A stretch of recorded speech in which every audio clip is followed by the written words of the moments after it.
Bismillahirrahmanirrahim. Assalamualaikum warahmatullahi wabarakatuh. Alhamdulillahi wa kafa wa salamun ala ibadihi alladhina astafa, amma ba'd. Yang saya hormati Ketua Takmir Masjid Nurul Jannah dan juga jajaran pengurus takmir.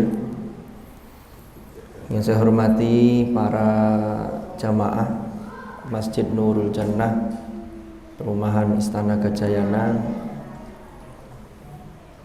Alhamdulillahirabbil alamin, pada malam hari ini kita bisa bertemu kembali. Rasanya baru kemarin kita sempat ngaji bareng, ternyata tidak terasa sudah 1 tahun.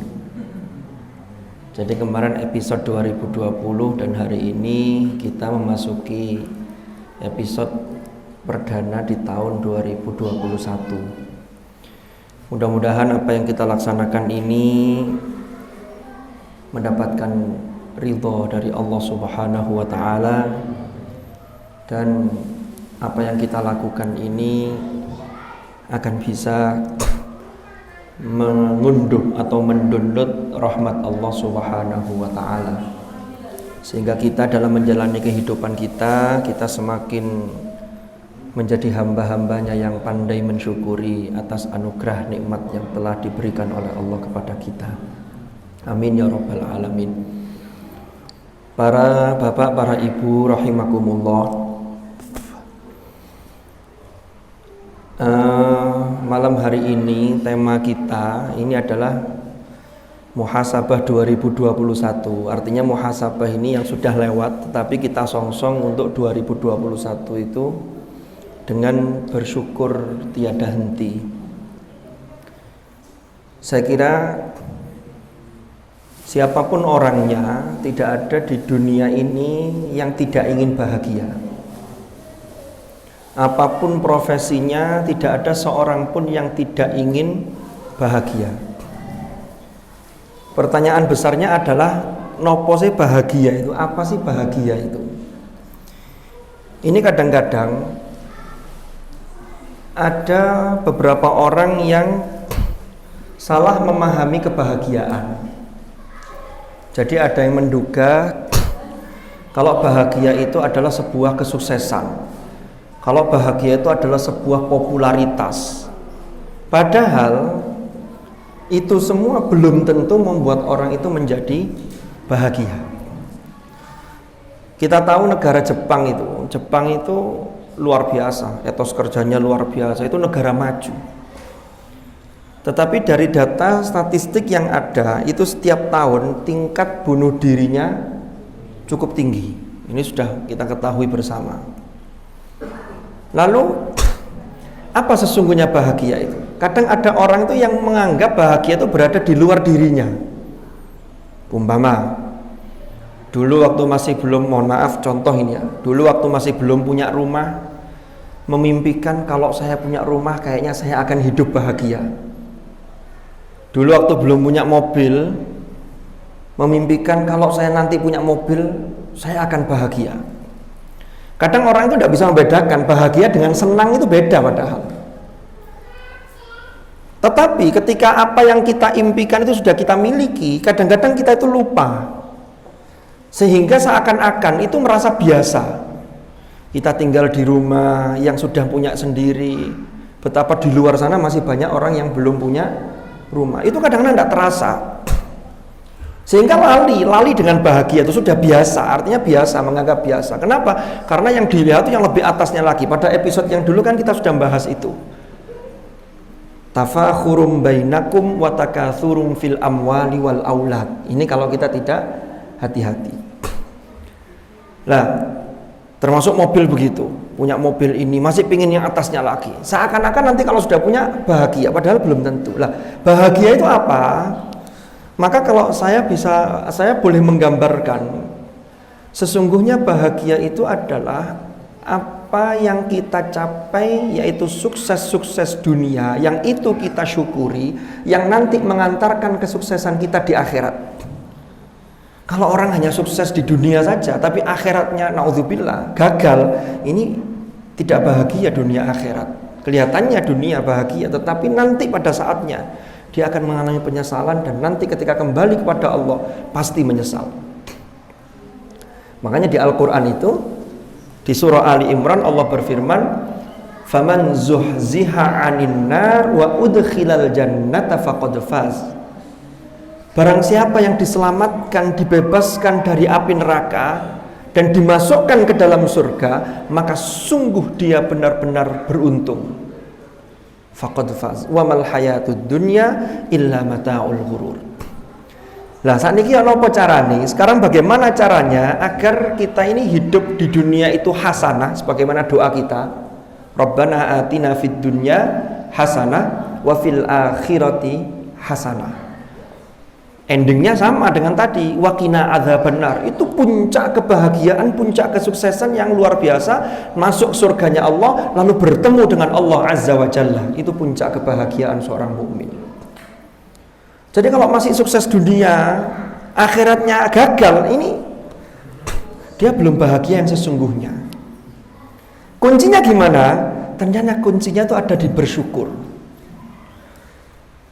Nah ini ada satu renungan. Ini ada gambar sholat berjamaah. Kenapa kok saya pilih gambar sholat berjamaah? Lalu yang ngimami itu siapa yang ngimami itu? Jamaahnya itu ada Wiro Sableng, ada Kapten Amerika, ada Flash, ada Spiderman, ada Superman, ada Batman, ada Hulk. Siapa lagi itu? Jadi yang adik-adik ini bisa dilihat gambar ini. Superman aja jamaah. Masa kita tidak jamaah kan begitu? Wiro Sableng aja jamaah. Masa kita tidak jamaah? Kan begitu. Oke.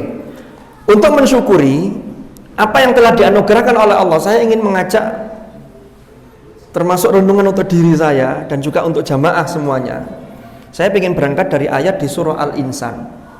Surat Al-Insan itu ada di juz 29.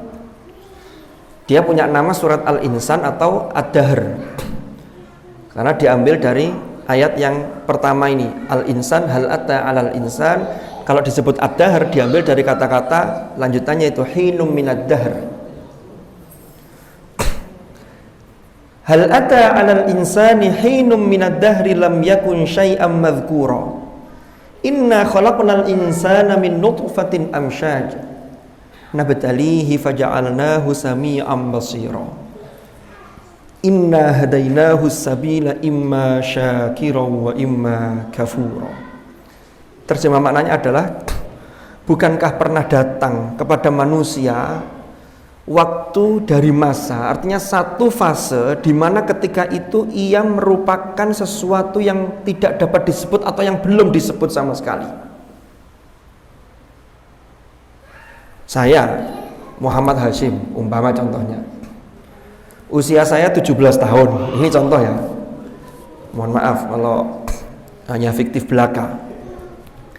Berarti sebelum 17 tahun saya itu tidak ada, dan orang tidak menyebut saya yang Hashim yang orangnya ini fisiknya ini tidak ada. Jadi manusia itu sehebat apapun, dan bagaimanapun posisi yang dia miliki, kedudukan sosialnya, maka diingatkan oleh Allah, hal ata 'alal insan hinum minad dahri lam yakun syai'an madhkura. Awake dhewe iki biyen iku duduk sapa-sapa. Nggak ada yang nyebut kita.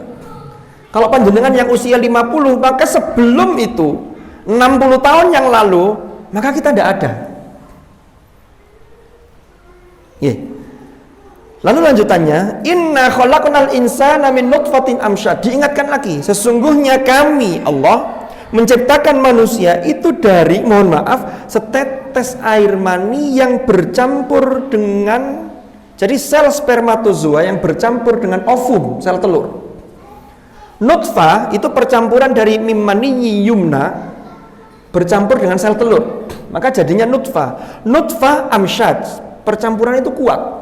Maka ini ada satu kemukjizatan Al-Quran. Para mufassirin menjelaskan, ketika nutfah disifati amsyad, maka inilah nanti yang menurunkan gen. Makanya tidak heran orang tua itu nanti ada sifat-sifat yang nurun ke anaknya secara genetika. Ada ciri-ciri fisik yang juga nurun ke anaknya. Kadang apane mirip sing barep, lalu alisnya mirip yang nomor 2 dan seterusnya. Ini gabungan. Kadang mbahnya itu juga masih nurun baik loh, jangan ada begitu. Lanjutannya apa? Jadi ini Allah ingin mengingatkan pada kita bersyukur. Kita itu dulu dari ini loh, min nutfatin amsyaj. Dulu asalnya tidak ada, lalu ada pertemuan sel spermatozoa dari bapak kita ini dan ibu kita, maka jadilah nutfah amsyaj. Maka disinilah kemudian nabtalihi, kami akan mengujinya, kata Allah. Lah kami mengujinya itu kita diberi alat yang namanya sami'an basira, yaitu suatu potensi mendengar dan melihat. Lanjutannya, inna hadainahu sabil, sesungguhnya kami telah menunjukkan kepada manusia itu jalan yang lurus. Tetapi masalahnya imma syakiro wa imma kafuro. Ada kalanya ada orang-orang yang bersyukur tapi ada yang kufur. Niki kalau panjenengan belajar bahasa Arab, yang menarik di ayat ini imma syakiro wa imma kafuro. Ini bentuk kata antara syakiro dengan kafuro itu berbeda. Seandainya dibikin konsisten, itu jadinya imma syakiro wa imma kafiro. Tapi ini enggak. Apa bedanya dalam bahasa Arab? Kalau syakiro itu adalah isim fa'il yang menunjukkan pelaku, orang yang bersyukur, yang biasa. Tapi kalau kafuro itu kalau dalam ilmu bahasa Arab disebut dengan sighat mubalaghah. Sighat mubalaghah itu levelnya itu lebih tinggi, lebih nemen. Sehingga di sini para mufassir, para ahli tafsir memahami ternyata manusia ini secara umum banyakan yang kufur nikmat dibanding yang syukur nikmat. Karena redaksinya syakiro bersyukur, kalau kafuro itu banyak dan nemen. Maka banyak orang yang kufur nikmat. Kadang tidak sadar melihat sana, enak ya kok ngono ini, gini opo. Padahal ini yang jadi gak bahagia itu di sini. Oke, kita lanjutkan. Lalu syukur itu apa? Syukur adalah kata kunci pertama, selalu ingat kepada si pemberi nikmat. Minimal kita ini sering mengucapkan alhamdulillah. Alhamdulillah itu pakai hak. Kadang-kadang tuh ada, saya pernah dengar saking senengnya dapat anugerah nikmat difasih-fasihkan. Alhamdulillah. Wah, malah keliru ini. Artinya bisa berubah nih. Yang kedua, menggunakan nikmat sesuai dengan tujuan penganugerahannya. Niki syukur. Kita diberi mata, diberi telinga, diberi kaki. Tidak lain untuk apa? Wa ma khalaqtul jinna wal insa illa liya'budun. Liya'budun. Tinggal nanti aspek ibadah itu ada ibadah mahdho, salat, puasa, zakat dan seterusnya. Ada ibadah yang ghairu mahdho. Kalau ibadah ghairu mahdho, boleh jadi apa yang kita lakukan ini bisa bernilai ibadah. Jadi tidak ada syarat ketentuan, tetapi kalau kita niatkan untuk lillah, maka ini insya Allah bernilai ibadah di sisi Allah. Maka dalam konteks itulah itu masuk kategori wa ma khalaqtul jinna wal insa illa liya'budun.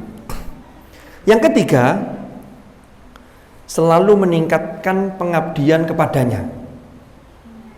Meningkatkan itu ya dari dua sisi, ya kualitasnya, ya kuantitasnya. Makanya kalau kita lihat nun sewu Bapak Ibu di surah Quraisy, ini yang saya sering dengar juga kadang-kadang bukan di sini tapi kalau jamaah di Masjid Nurul Jannah ini insya Allah sudah banyak yang faham. Kan tidak semua surat itu dikasih al. Seperti surah Quraisy itu jangan dikasih surat Al-Quraisy, malah keliru. Surah Quraisy, surah Maryam, surah Ali Imran, surah Toha, jangan dikasih surah Al-Maryam, surah Al-Quraisy, ini keliru. Di surat Quraisy ini semua sudah hafal nih. Allah mengingatkan suku Quraisy yang ketika itu masih banyak yang kufur, masih banyak yang ingkar dan tidak mau beriman, tidak mau mempercayai apa yang dibawa oleh Rasulullah Muhammad sallallahu alaihi wasallam, walaupun beliau Rasulullah itu juga berasal dari suku Quraisy. Diingatkan oleh Allah, li'ila fi Quraisy ila fihim rihlatash syita'i was-saif. Orang Quraisy itu diberi anugerah oleh Allah, bisnisnya lancar. Ini nanti tinggal kita kontekstualisasikan. Bisnis lancar jaya. Rihlatash syita' was-saif, ada perjalanan musim dingin, ada perjalanan musim panas. Tinggal ngatur ke Yaman sama ke Syam. Dagangannya laris, pulang itu mesti bawa keuntungan yang luar biasa. Tapi mereka lupa, sehingga ketika mereka lupa diperintahkan oleh Allah bersyukur, tapi perintahnya itu bukan falyashkuru, tapi yang menarik di ayat ini apa? Falyabudu rabb hadzal bait. Maka hendaklah engkau menyembah, beribadah dengan sungguh-sungguh, beribadah dengan memurnikan keesaan hanya kepada Allah. Rabb hadzal bait, yaitu Tuhan hadzal bait, Ka'bah. Dilanjutkan, alladzi at'amahum min ju', yang telah mengenyangkan kalian, memberi makan kalian, menyelamatkan dari kelaparan. Loh, kadang kita itu tidak sadar gitu loh. Wa amanahum min khauf, lalu diberi rasa aman. Karena ketika melakukan bisnis tidak berani yang lain-lain ganggu, karena suku Quraisy itu memiliki kedudukan yang kuat. Maka perintahnya falyabudu. Maka di sini saya bikin satu definisi, maka syukur itu ada 3 variabel. Yang pertama, selalu ingat si pemberi nikmat. Yang kedua, menggunakan nikmat sesuai dengan tujuan penganugerahannya. Dan yang ketiga, berusaha selalu meningkatkan ibadah dan pengabdian kepada Allah. Ini 3 kata kunci yang ada dalam syukur. Kita tinggal mengukur diri kita saja. Kalau 3 hal yang sudah kita lakukan, insya Allah la in syakartum la azidannakum. Tapi kalau belum, berarti kurang lengkap.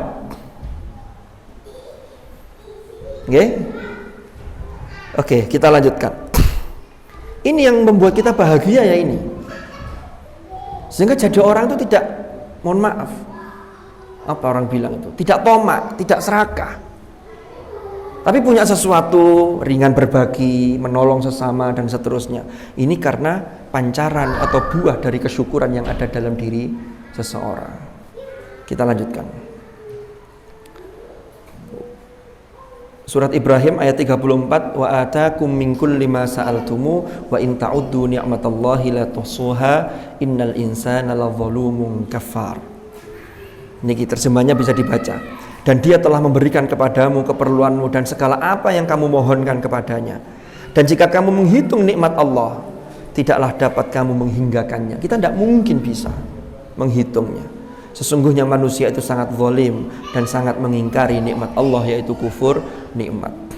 Karena memang iblis itu tujuannya untuk menghalangi manusia agar manusia itu tidak mensyukuri. Panjenengan kalau buka di juz 8 itu, iblis itu ketika diusir dari surga gara-gara tidak mau sujud kepada Adam alaihi salam. Iblis itu sebelum turun, sebelum dideportasi, itu meminta 2 permohonan kepada Allah. Apa kata iblis yang pertama? Qala anzirni ila yaumi yub'atsun. Kata iblis ini, anzirni, tangguhkan usiaku sampai hari mereka dibangkitkan. Dijawab di ayat berikutnya, qala innaka minal mundzirin. Oke, kamu iblis itu termasuk orang-orang yang ditangguhkan. Berdasarkan ayat ini, maka sampai detik ini iblis yang nama aslinya adalah Azazil itu masih hidup. Nama aslinya iblis itu Azazil. Itu masih hidup. Dan dia melakukan kaderisasi yang luar biasa masif. Kaderisasinya dari 2 golongan, yaitu golongan jin, karena dia dari jin. Kana minal jinni fafasaqa an amri rabbih. Itu di Al-Kahfi dijelaskan begitu. Iblis itu dari golongan jin. Tapi yang dikader oleh iblis itu golongan jin dan manusia. Kalau jin selain iblis itu mengalami kematian, tetapi usianya lebih panjang dibanding manusia. Tapi kalau iblis sampai hari ini dia masih memantau anak buahnya. Tinggal nanti yang terlatih, anak buahnya yang terlatih godanya adalah orang-orang yang memang khusyuk-khusyuk. Jadi kalau kiai itu yang goda itu ya levelnya kiai. Kalau yang goda itu orang awam, nanti level yang berangkat untuk menggoda itu ya level biasa. Jadi ada levelisasi. Ini pertama. Lalu yang kedua, permohonan iblis ini ya. Qala fabima aghwaytani la aq'udanna lahum siratakal mustaqim. Kata iblis, saya dengan ini akan menggoda manusia, menghalang-halangi manusia itu dari jalanmu yang lurus.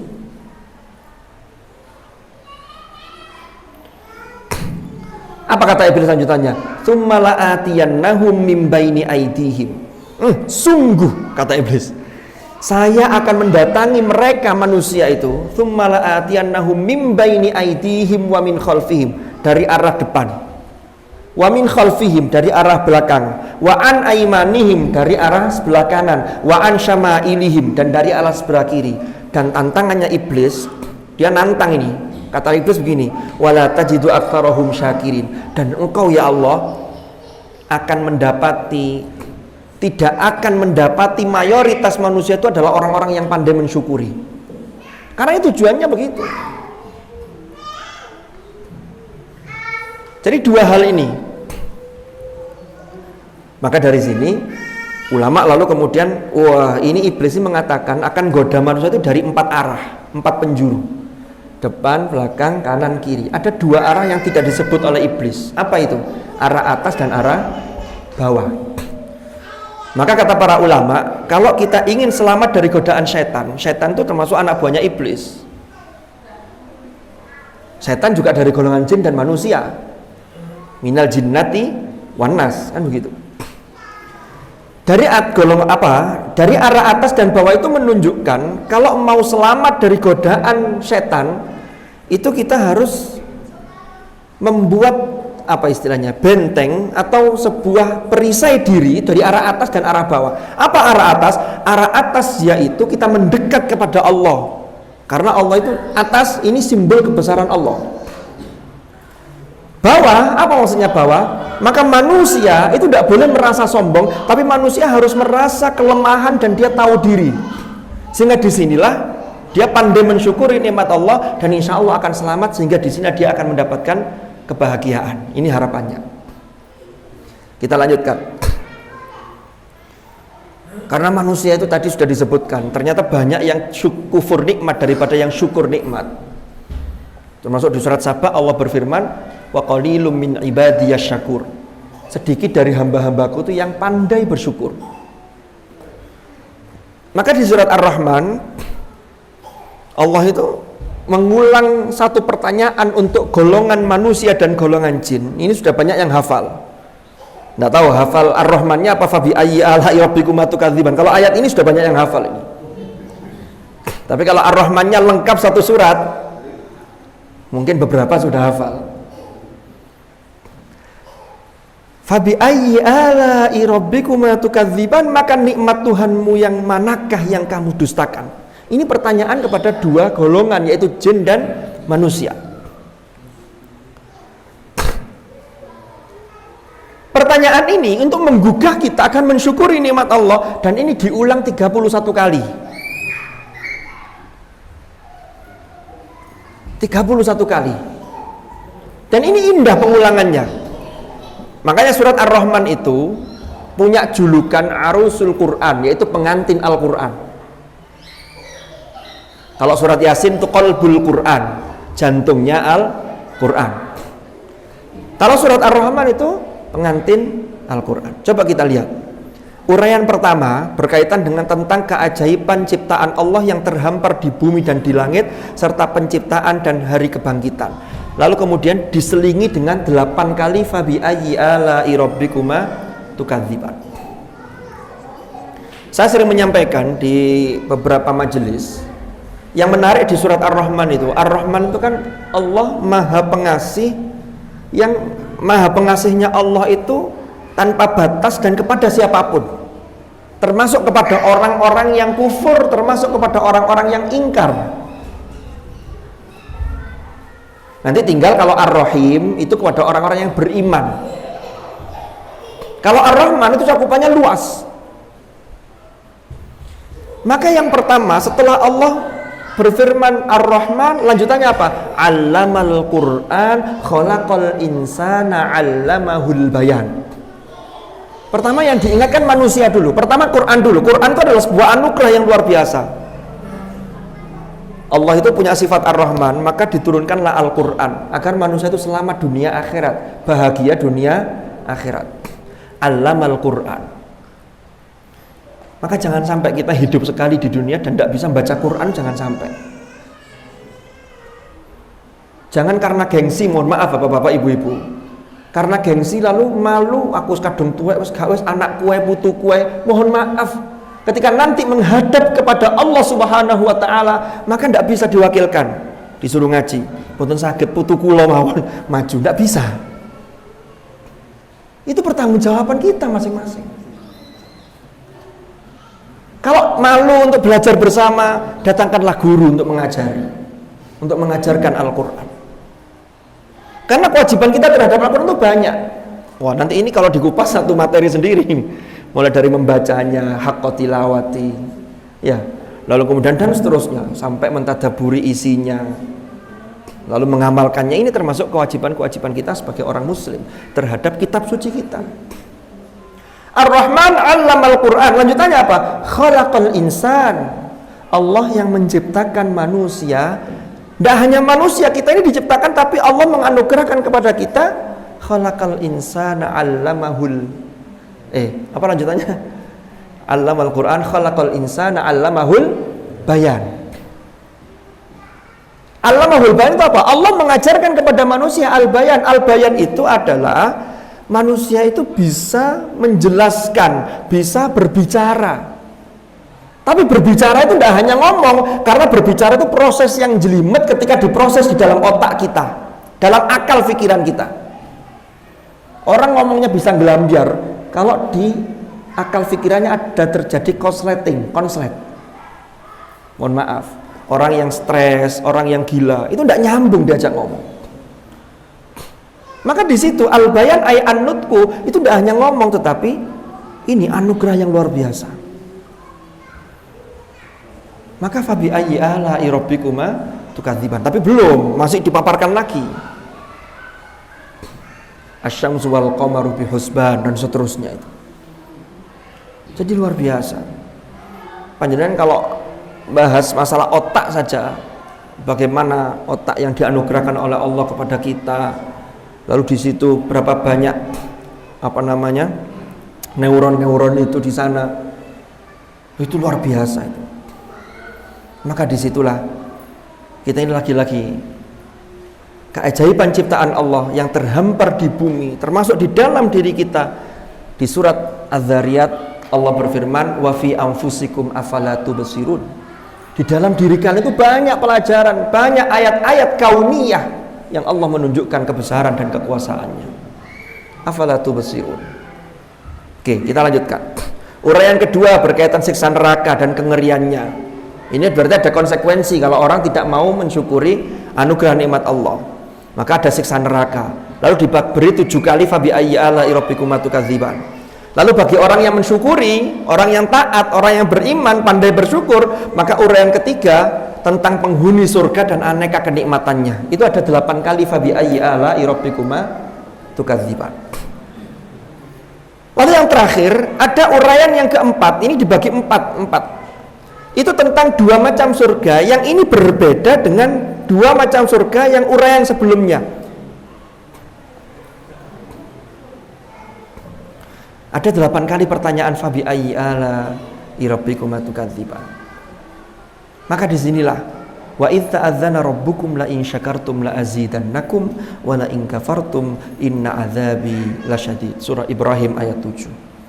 Dan ingatlah tatkala Tuhanmu maklumatkan, sesungguhnya jika engkau bersyukur, pasti aku akan menambah nikmat kepadamu, dan jika kamu mengingkari nikmatku, maka sesungguhnya azabku sangatlah pedih. Para bapak, para ibu, hadirin hadirat rahimakumullah. Maka kembali lagi saya ingatkan, ini di kata kunci yang tadi sudah saya sampaikan, syukur adalah selalu ingat kepada si pemberi nikmat. Lalu yang kedua variabelnya adalah menggunakan nikmat sesuai dengan tujuan penganugerahannya. Sehingga kalau ada orang yang kaki ini dibuat jalan ke tempat maksiat, berarti tidak sesuai dengan tujuan penganugerahannya. Karena tidak liak budun tadi kan. Kalau panjenengan ke masjid, ini insya Allah mudah-mudahan termasuk hamba-hamba Allah yang pandai bersyukur. Karena kita memfusikan sami'an basira kita.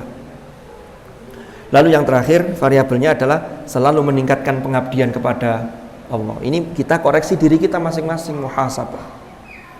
Sudah kita lakukan atau belum? Kalau hari ini ngaji kita satu hari 1 juz, sudah bisa istiqomah atau belum?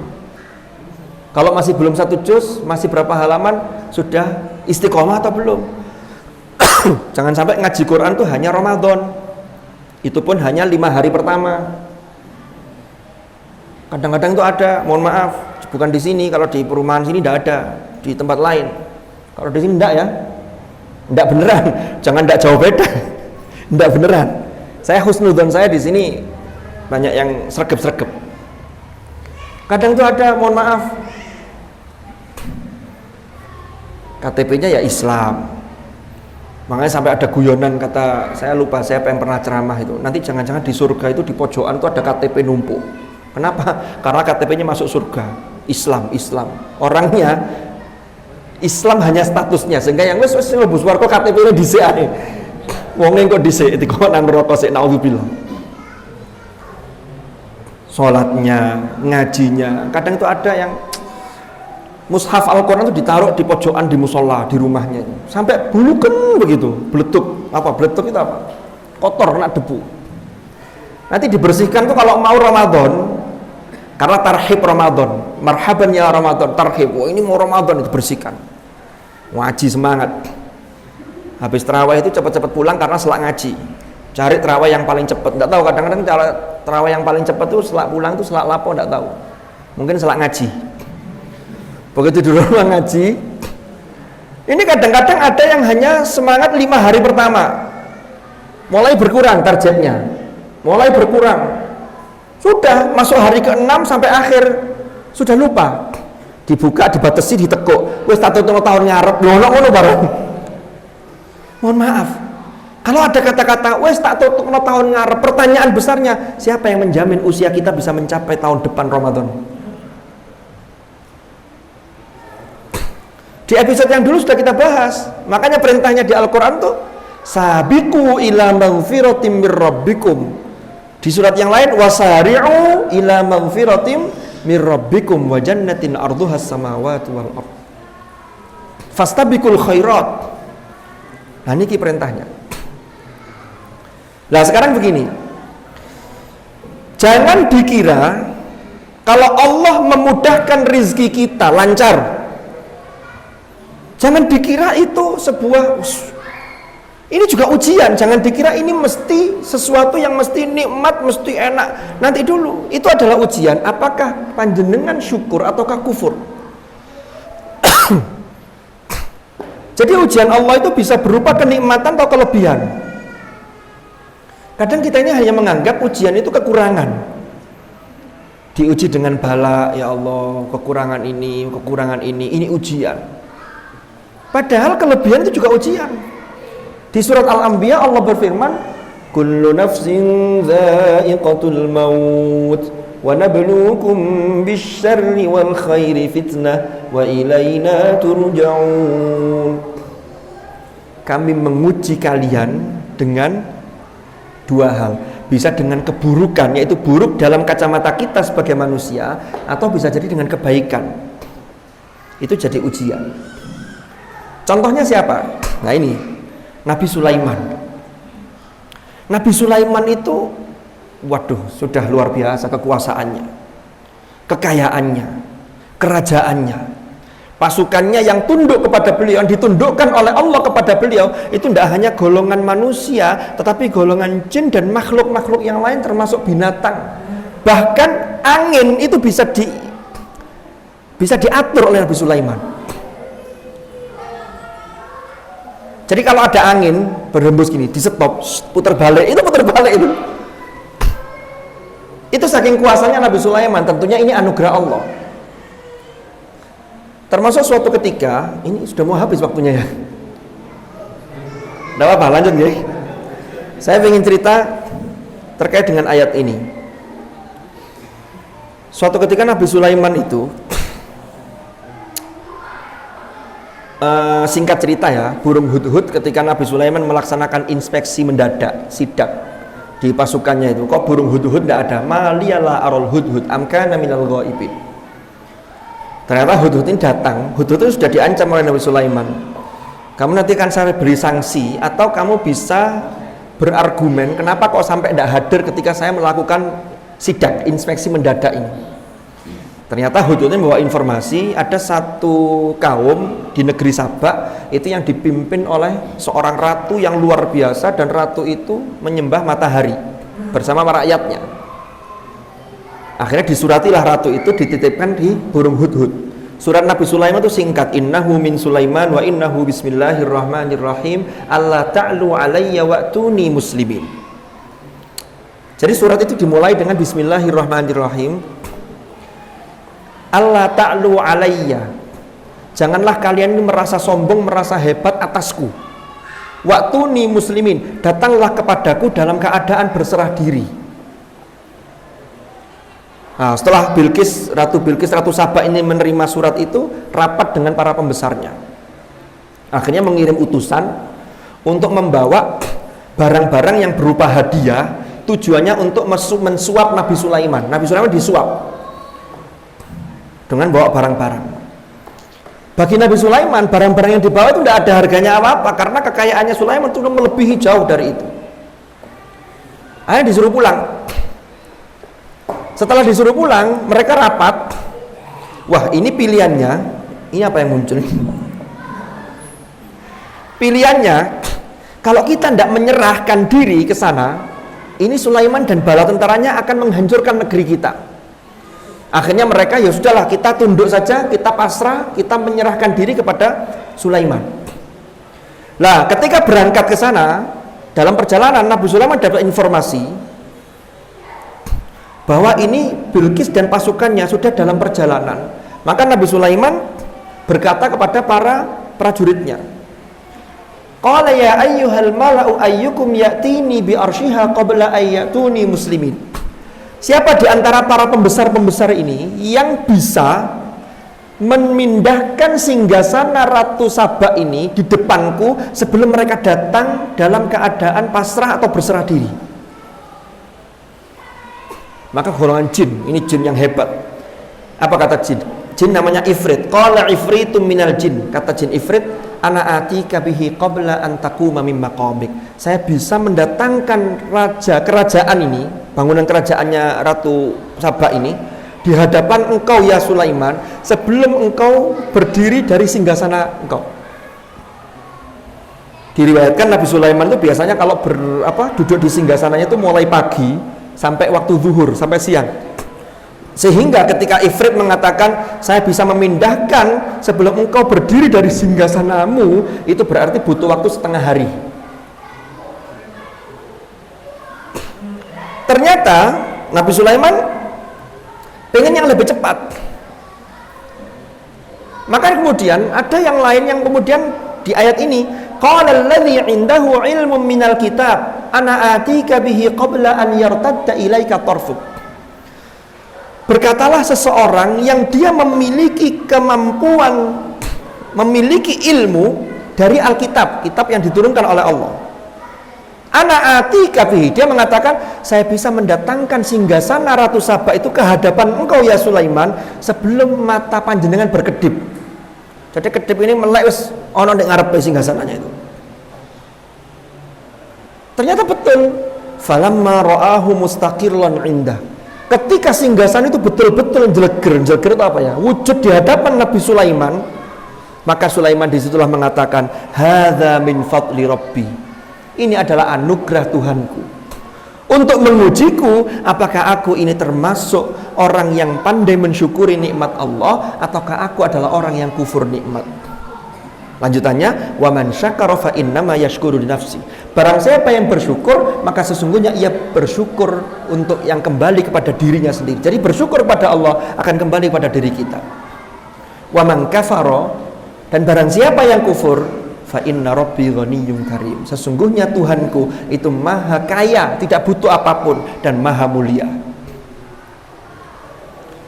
Nah, ini tinggal nanti para mufassir berbeda pendapat. Ada yang mengatakan siapa orang yang indahu ilmun ini.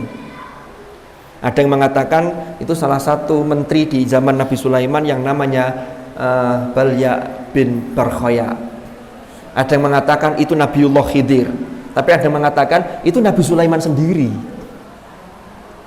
Tapi siapapun itu, pesannya Al-Quran kenapa tidak menyebut nama, hanya menyebut qala alladzi indahu ilmun minal kitab ana atika bihi qabla an yartadda ilaika tarfuk.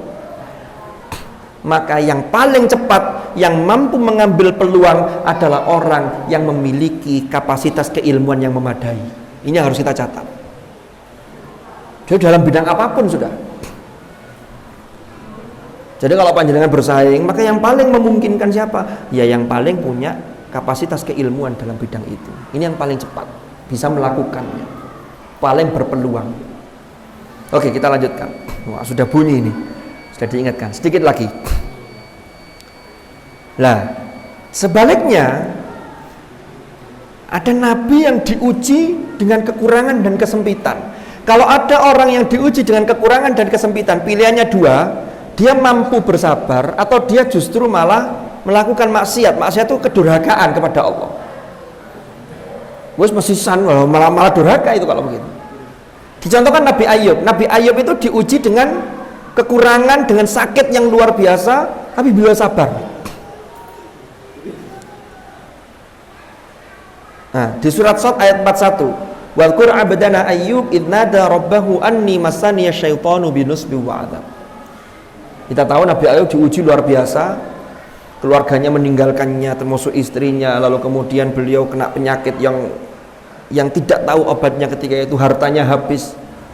Tapi sampai diuji kayak begitu, beliau tetap mengatakan tidak mencela dan tidak bersuudzon kepada Allah. Dia mengatakan anni massaniya syaitan binusbi wa adzab. Sesungguhnya aku diganggu syaitan dengan kepayahan dan siksaan. Jadi yang dijadikan kambing hitam itu tetap setan. Tidak bersuudzon pada Allah. Nah kadang-kadang kita itu baru diuji sedikit, ya Allah, panjenengan yok nopo sih lu, Allah jin, panjenengan yok nopo sih, kula niki kesalahan nopo. Jadi kadang-kadang kita tidak sadar begitu. Oke, kita lanjutkan.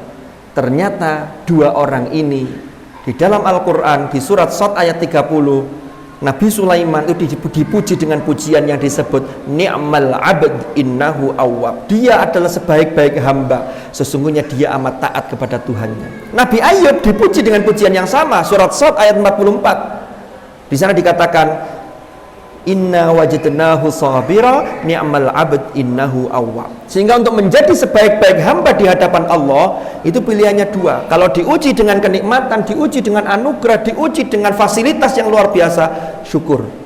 Kalau diuji dengan kekurangan, sabar, kan begitu.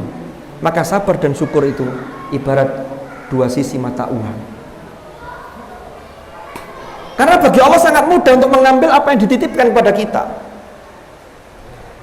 Kalau kita kufur nikmat, kan begitu. Maka inilah, kalau kita ingin hidup bahagia, maka kata kuncinya adalah mensyukuri dan pandai mensyukuri apa yang dianugerahkan oleh Allah kepada kita, sehingga kita tidak memiliki apa istilahnya sifat seperti dengki, lalu kemudian melihat orang lain itu jauh lebih dari kita, lalu kemudian sampai kita lupa bahwa yang diberikan kepada Allah itu luar biasa kepada kita masing-masing. Jangankan harta yang dititipkan oleh Allah kepada kita, kemarin sudah kita bahas, diri kita saja, kita tanpa meminta kepada Allah itu sudah diberi fasilitas yang luar biasa, oksigen gratis kayak begini. Dan mudah-mudahan kita semua selalu sehat walafiat, dan mudah-mudahan kita selalu mendapatkan perlindungan dari Allah, sehingga kita dan keluarga kita mudah-mudahan selamat dari segala macam bala, segala macam wabah. Dan mudah-mudahan kita senantiasa bersemangat dalam melakukan kebaikan-kebaikan yang ini mengantarkan kepada kebahagiaan, karena kita pandai mensyukuri nikmat Allah, sehingga kesuksesan kita di dunia hari ini, maka ini akan mengantar sukses kita ketika kita menghadap kepada Allah kelak di akhirat nanti. Amin amin ya rabbal alamin. Saya kira itu ngaji kita pada malam hari ini, mudah-mudahan ada manfaat yang bisa dipetik. Hadanallahu wa iyyakum ajmain. Al-afwa minkum. Assalamualaikum warahmatullahi wabarakatuh. Kita akhiri dengan doa kafaratul majlis. Bismillahirrahmanirrahim. Subhanakallahumma wa bihamdika asyhadu an la ilaha illa anta astaghfiruka wa atubu ilaik. Wa sallallahu ala sayyidina Muhammad. Walhamdulillahirabbil alamin. Terima kasih.